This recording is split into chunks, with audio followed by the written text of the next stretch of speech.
사람들이 자기 아이들을 데리고 예수님께 왔습니다. 예수님께 가면 분명히 예수님께서 자기 아이들을 안아주시고 쓰다듬어 주시면서 엄마 아빠 말씀 잘 들어야 된다, 하나님 나라의 일꾼 돼야 된다, 이렇게 칭찬해 줄 줄 알고 부모님들이 자기 자녀들을 데리고 예수님을 찾았습니다. 그런데 갑자기 제자들이 그 앞을 가로막습니다. 그리고는 부모들에게 왜 아무것도 모르는 애들을 이 바쁜 예수님에게까지 데리고 오느냐라고 소리를 쳤습니다. 지금 예수님이 얼마나 중요한 일을 하시는데 이 아이들까지 데려와서 예수님이 신경 쓰게 만드냐라는 것이지요. 제자들의 입장에서 보면 나름대로 예수님을 생각한 것 같습니다. 그런데 예수님의 반응이 의외입니다. 예수님이 그 상황을 보시고 노하시면서 어린 아이들이 내게로 오는 것을 용납하고 금하지 말라고 소리를 치셨습니다. 그러면서 누구든지 하나님의 나라를 이 아이들과 같이 받아들이지 않는 자는 결단코 천국에 들어갈 수 없다고 선언하셨지요. 오늘 본문을 가만히 읽다 보면 세 가지 유형의 어른들이 나타나고 있습니다. 한편으로 이 세 유형은 이 시대에 믿는 부모의 유형이라고 할 수 있습니다. 오늘 우리는 이 세 가지 부모 유형을 살펴보면서 과연 나는 어떤 부모인지를 점검하고 나를 돌아보는 귀한 시간이 되었으면 좋겠습니다. 첫째로, 어떤 부모는 아이가 예수님께 가는 것을 가로막는 부모가 있습니다. 13절은 이렇게 말씀하고 있는데요, 우리 같이 읽겠습니다. 사람들이 예수께서 만져주심을 바라고 어린 아이들을 데리고 오매 제자들이 꾸짖거늘. 사람들이 예수님께 아이들을 데리고 오는데 그 예수님과 아이들 사이에 끼어들어서 그 아이들이 예수님을 만나지 못하게 하는 부류가 있다라는 것이지요. 이들이 왜 아이들을 가로막았을까요? 이 아이들보다 예수님에게 더 중요한 일이 있다고 생각했던 것이지요. 자기들이 판단할 때 이 아이들이 예수님을 만나는 것보다 다른 일을 처리하는 것이 훨씬 더 급한 일이라고 생각한 것이지요. 그러나 여러분, 예수님에게 이 아이들보다 더 중요한 우선순위가 있었습니까? 아니지요. 안타까운 것은 부모님들 중에도 이런 생각을 하는 분들이 있습니다. 어떤 부모님들은 우리 아이에게 더 중요한 일이 있을 때는 우리 아이들이 예수님께 가는 것을 자제시켜야 된다고 믿는 부모들이 있지요. 가장 비근한 예가 무엇입니까? 주일 예배를 드리지 못하게 하면서 아이들을 학원으로 내모는 경우이지요. 많은 교회 중고등부 출석 상황을 보면 중간고사, 기말고사 때는 아이들의 출석 현황이 현저하게 떨어집니다. 우리 교회도 예외는 아니지요. 심지어 교회 학교 교사들도 중간고사니까 기말고사니까 그냥 요때는 애들 안 나오는 때야 자연스럽게 생각하지요. 여러분, 예배를 빠져가면서 그들의 머릿속에 몇 글자 집어넣는 것이 몇 시간 공부 못해도 예배 시간에 주님을 만나는 것보다 훨씬 더 중요할까요? 이 두 아이 중에 누가 더 잘되고 행복할까요?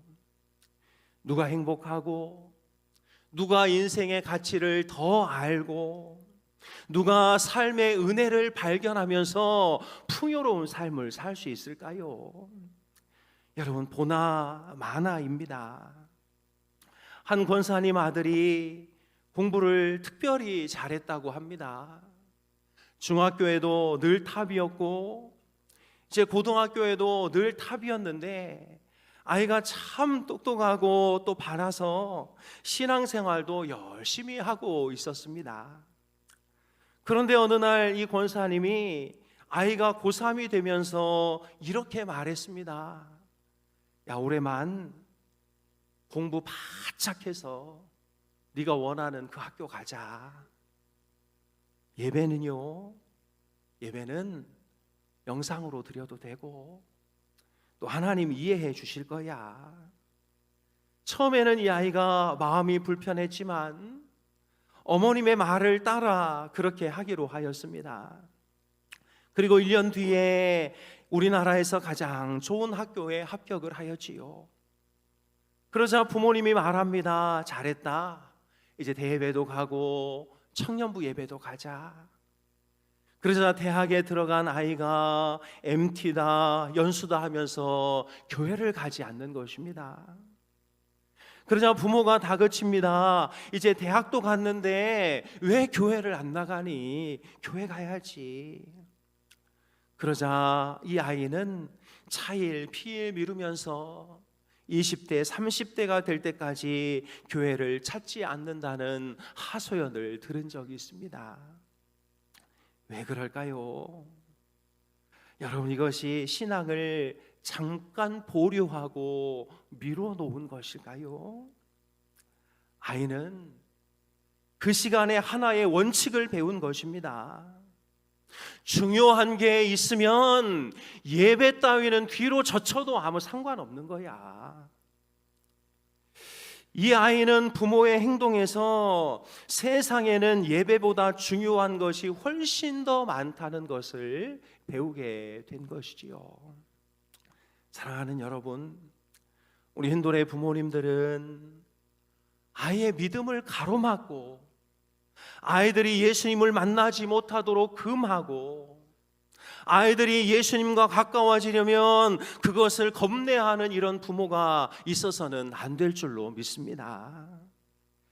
특별히 이런 신체적인 방해보다 더 무서운 방해가 있는데요, 그것은 바로 심리적인 방해입니다. 부모가 아이들이 듣는 데서 교회를 계속 비난하고 목회자를 계속 판단하고 지도 교사를 계속 흉보는 그런 집, 이런 소리를 듣고 자란 아이들이 어떻게 그 교회를 사랑할 수 있고, 이런 목회자의 약점을 계속 듣고 자란 아이들이 어떻게 목회자의 입에서 나오는 그 설교를 하나님의 말씀으로 받을 수 있고, 자기 부모가 우습게 여기는 그 선생님의 가르침을 어떻게 자기 마음속에 받아들일 수 있느냐 하는 것이지요. 이미 이런 아이들의 마음은 문이 닫혀 있어서 하나님의 말씀이라고 말해도 속으로는 웃기고 있네. 저게 무슨 하나님의 말씀이야, 지 생각이지, 이렇게 판단하게 되는 것이지요. 여러분, 이것보다 또 다른 자녀들의 인생을 주님께로부터 멀어지게 하는 것이 있는데요, 외식입니다. 외식. 말로는 예수님 잘 믿어야 한다고 하는데 실제적으로 엄마 아빠를 보니 예수님을 전혀 믿는 것 같지 않은 것이지요. 가정을 돌보지도 않고 자녀들의 필요를 채우지도 않고 직장에 나가서 일하는 것 보면 늘 땡땡이인 것 같고 사업은 세상적인 방법으로 막 추구해 나가는 것을 보면서 우리 엄마 아빠는 예수님을 믿지 않는구나, 이렇게 생각하는 것이지요. 여러분, 이것이 바로 우리 아이들을 예수님과 떨어뜨려 놓는 우리의 생활 방식인 것이지요. 그때 예수님께서 어떻게 반응하십니까? 14절 말씀인데요, 같이 읽겠습니다. 예수께서 보시고 노하시어 이르시되 어린 아이들이 내게 오는 것을 용납하고 금하지 말라. 하나님의 나라가 이런 자의 것이니라. 예수님이 노하시면서 말씀하십니다. 야, 아이들이 내게 오는 것을 너희들이 좀 가로막지 마라. 금하지 마라. 아이들이 예수님께 나아가는 것을 가로막는 그 부모에 대해서 예수님이 지금 분노하고 있는 것이지요. 사랑하는 여러분, 사탄은 방학이 없다는 사실을 기억하시기를 바랍니다. 한 해 바짝 공부시켜서 대학 보내고 다시 신앙생활 잘 시키면 된다. 사탄에게 그 1년은 아이를 주님에게서 멀어지게 하고 타락시키기에 충분한 시간이며 사탄이 쉴 수도 있는 시간이라는 사실을 기억하시기를 바랍니다.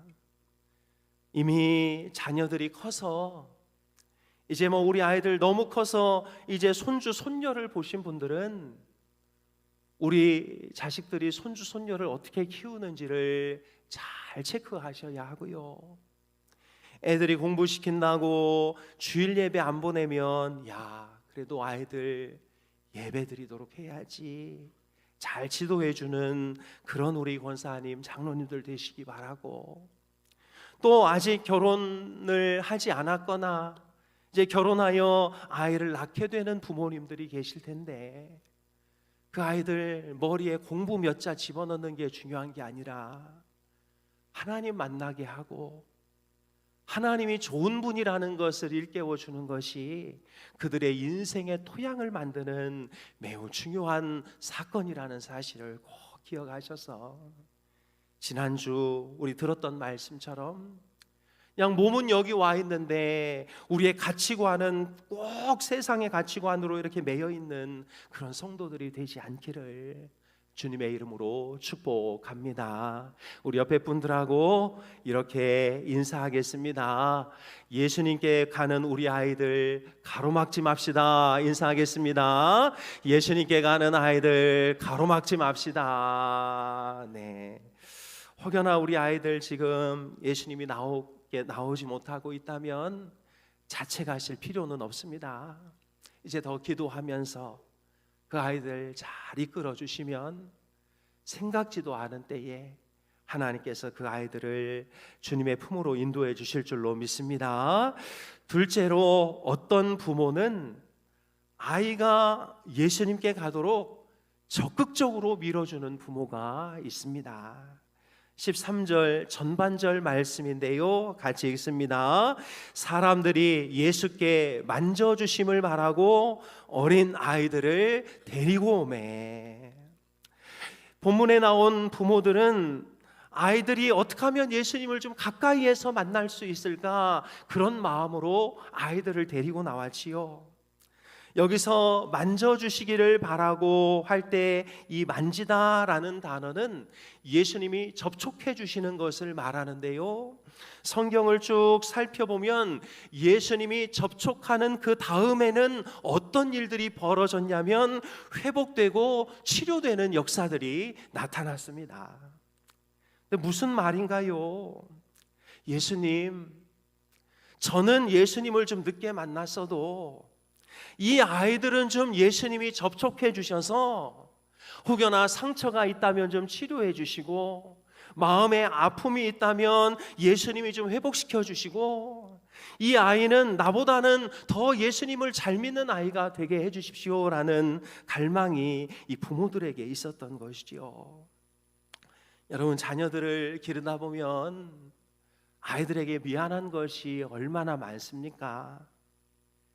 우리 아이들을 이제 재우고 이제 침대에 재우고 이렇게 밖으로 나올 때 보면 고원이 콜콜 자는 그 아이들 볼 때마다 왜 하필 저 녀석이 내 밑에 태어나서 정말 돈도 많고 마음도 여유롭고 더 지혜로운 엄마 아빠를 만났으면 저 녀석들 재능이 마음껏 펼쳐질 텐데, 이런 미안한 마음을 갖게 되지요. 아이가 아픈 것도 내 책임 같고, 아이가 시험에 떨어져도 머리 나쁜 내 책임 같고, 아이가 물질적으로 힘든 것을 보면 내가 넉넉하지 못해서 우리 애가 너무나 힘들구나, 이런 생각을 갖지요. 그러나 여러분, 그럼에도 우리가 절망하지 않을 이유가 무엇입니까? 예수님께 그들을 내어 맡기면 내가 해주지 못한 그 모든 것을 우리 예수님께서 다 해주실 수 있다는 그 믿음이 있기 때문인 것이지요. 내가 만지고 내가 기르다 보면 우리의 아이의 인격이 푹푹 들어가고 내 손자국이 남고 내 분노를 참지 못해서 아이에게 상처 주었던 그 마음의 상처들을 나는 해결해 줄 수 없지만 우리 예수님께 데리고 가면 예수님이 그들을 접촉해 주심으로 그들의 인생이 완전히 달라질 수 있다는 그 믿음 때문에 우리는 다시 한번 힘을 낼 수 있는 것 아니겠습니까? 데리고 갔더니 예수님이 어떻게 하시나요? 16절에 보니 그 아이들을 안고 그들 위에 안수하시고 축복해 주셨다고 말씀합니다. 안아주셨다는 것은요, 이 아이는 내가 이제 평생 책임진다라는 것이지요. 내 품으로 들어왔으니 이 아이는 내가 끝까지 책임진다라는 다는 의미입니다. 둘째로 안수하셨다는 것은 이 아이의 아픔과 상처, 연약함 내가 다 치료해주고 내 손이 닿을 때마다 이 자녀들에게서 회복이 일어나게 될 것을 의미하는 것이지요. 축복했다라는 것은 이들의 인생 속에 잘 될 일만 남을 것이다. 비록 삶 가운데 힘들고 어려운 일이 있겠지만 궁극적으로 이 아이들은 잘 될 것이다라는 예수님의 약속이 포함되어져 있는 것이지요. 사랑하는 여러분, 나는 부족하지만 우리 자녀들을 예수님의 손에 내어 맡기기만 하면 예수님께서 우리 자녀들을 안전하고 평온한 길로, 아름답고 행복한 길로 아름답게 이끌어 주실 줄로 믿습니다. 구세군의 창설자 윌리엄 부스의 아내 캐서린 부스는 8자녀를 모두 훌륭하게 키웠다고 합니다. 그래서 주변 사람들이 그 비결을 묻자 그녀는 이렇게 대답했는데요. 언제나 제가 악마보다 앞섰기 때문입니다. 나쁜 습관을 배우기 전에 먼저 좋은 습관을 가르치고, 악마가 나쁜 생각을 심기 전에 내가 먼저 하나님의 생각을 심었습니다. 세상이 아이의 마음을 점령하기 전에 우리가 먼저 그 아이의 마음에 예수님을 채우게 된다면 이 아이들은 어떠한 환경에 처한다 할지라도 새롭게 일어설 능력을 얻게 되는 것이지요. 사랑하는 여러분, 우리가 우리 아이들을 책임지고 있다고 생각하지만 엄마 아빠 다녀오겠습니다, 그래 잘 갔다 와 하고 문을 쿵 하고 닫는 순간 우리의 힘은 거기서 끝나버리고 말지요. 여러분, 우리 자녀들이 늘 좋은 데만 들어가고 나갈 줄 알지요? 모르는 일입니다. 다 좋은 데만 가고 있을 줄 알지만 어쩌면 안 좋은 길에도 빠져 있을지 모르는 것이지요. 그러나 안심할 수 있는 이유가 무엇입니까? 그 아이 옆에 예수님이 붙어 계시다는 사실. 그 아이의 마음에 유혹이 찾아올 때마다 그 마음을 예수님께서 만져주신다는 사실. 그 아이가 정말 험하고 악한 길에 빠질 때마다 예수님의 손이 먼저 그 길을 덮어서 그 아이를 안전하게 이끌어가고 있다는 그 사실. 그 예수님 앞에 우리의 아이들을 더 가까이 밀어줄 수 있는 복된 부모님들 되시기를 주님의 이름으로 축복합니다. 마지막으로 어떤 부모는 아이 때문에 예수님께 더 가까이 나아가는 부모입니다. 15절은 이렇게 말씀하는데요, 같이 읽겠습니다. 내가 진실로 너희에게 이르노니 누구든지 하나님의 나라를 어린 아이와 같이 받들지 않는 자는 결단코 그곳에 들어가지 못하리라 하시고, 야, 너희들이 부모지만 어린아이처럼 천국을 받아들이지 않으면 너희는 결코 천국에 들어갈 수 없다는 것이지요.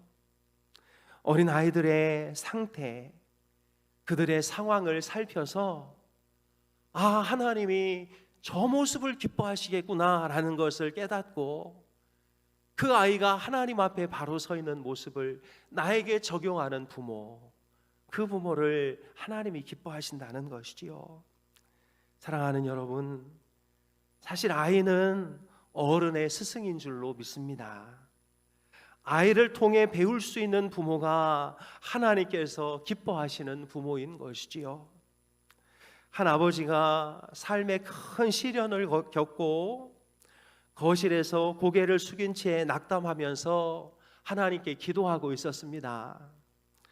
그때 5살 된 아들이 다가와 아빠의 어깨를 툭툭 치면서 이렇게 말을 하더랍니다. 아빠가 나한테 그랬잖아. 하나님이 최고 대장이라고. 하나님이 다 듣고 계신데 왜 그렇게 슬픈 얼굴을 하고 있어? 아버지는 순간 깨달았다고 합니다. 아들에게 신앙을 가르친다고 생각했지만 사실은 하나님이 이 아들을 통해서 나의 연약한 믿음을 깨우치고 있다는 것을 알았다는 것이지요.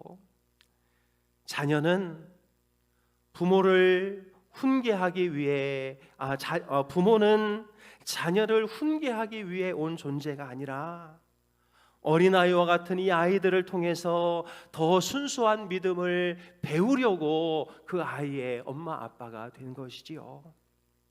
그렇다면 구체적으로 무엇을 배워야 할까요? 첫째로 우리 옆에 분들하고 이렇게 인사하겠습니다. 아이들에게서 겸손을 배웁시다. 인사하겠습니다. 아이들에게서 겸손을 배웁시다. 네. 도움이 필요하면 언제든 엄마, 아빠 주세요. 금방 얻어맞았는데도 도움이 필요하면 주세요. 이게 아이들이지요. 왜 그러냐면 겸손하고 계산하지 않기 때문에 그런 것이지요. 우리도 하나님 앞에 이런 모습이 있었으면 좋겠습니다. 어제 실수하고 오늘 아침에 실수했어도 하나님 앞에 또 나가서 구하고 찾고 두드리는. 두 번째로 인사하겠습니다. 아이들의 진실을 배우십시오. 시작. 아이들의 진실을 배우십시오. 애들은 기쁘면 웃고 슬프면 울고, 정말 조그맣게 웃었다가도 또 슬프면 울고, 울었다가도 웃고, 정말 포장된 기도가 아니라 있는 그대로 아이들의 마음을 드러내는 것이지요. 세 번째 인사하겠습니다. 아이들의 순수를 배웁시다. 시작. 아이들의 순수를 배웁시다. 때묻지 않음, 깨끗함, 그냥 누가 뭐라고 해도 하나님이 나를 사랑하고 엄마 아빠가 나를 사랑한다는 그 믿음, 이 순수함을 배워야 하는 것이지요. 네 번째 같이 인사합니다. 아이들의 열정을 배웁시다. 시작. 아이들의 열정을 배웁시다. 네. 저희들은 피곤하면 다 계산해서 자지요. 내일 뭐 해야 되고 뭐 해야 되고.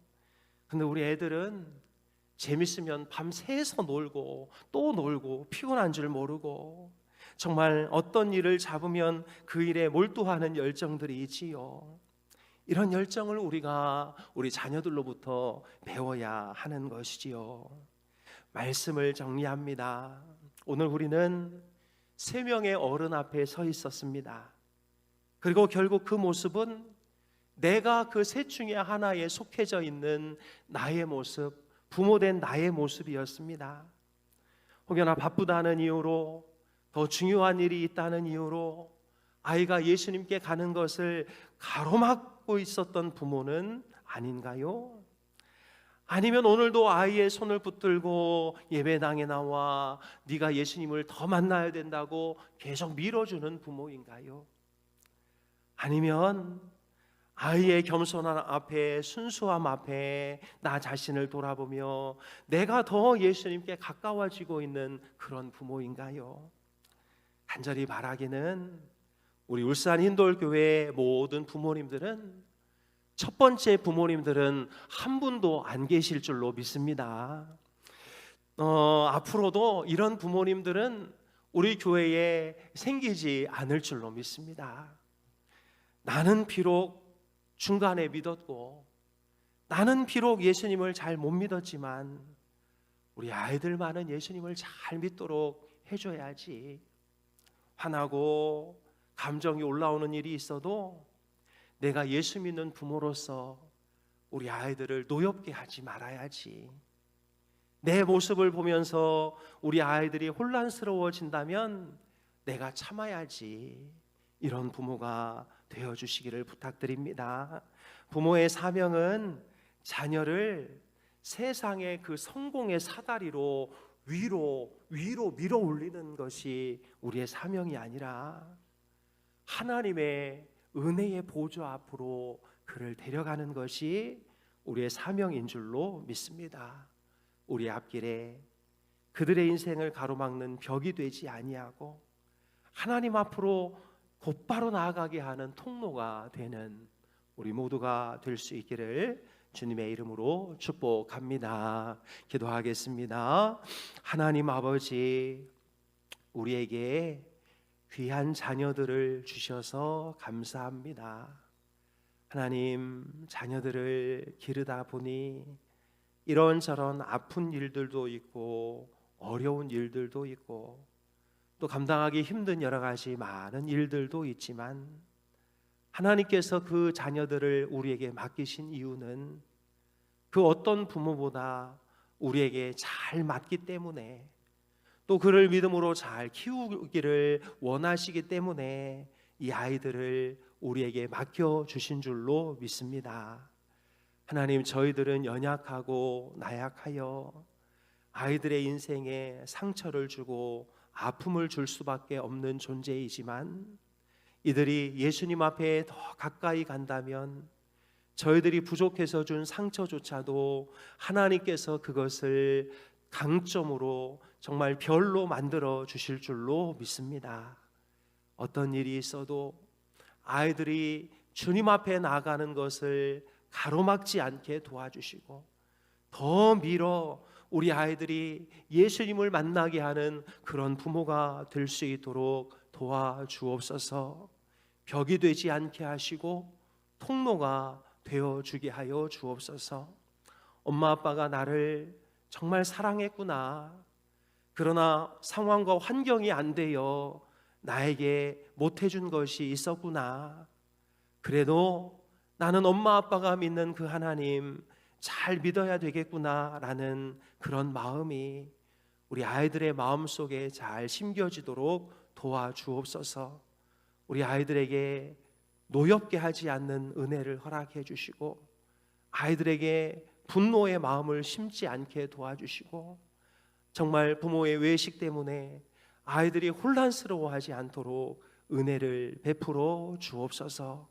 귀한 육아를 감당하고 아이들을 키우고 또 아이들의 필요를 채우느라 수고하고 있는 우리 부모님들에게 은혜를 더하사 그것으로 인하여 위축되지 않게 도와주시고 하나님 쓸 것들 필요들 다 채우셔서 우리 아이들에게 너무 많이 미안하지 않은 상황을 우리 하나님께서 만들어 주시옵소서. 오늘도 주님 앞에 귀한 예물을 올려드립니다. 이 예물이 쓰이는 곳곳마다 하나님의 영광이 드러나게 하여 주옵소서.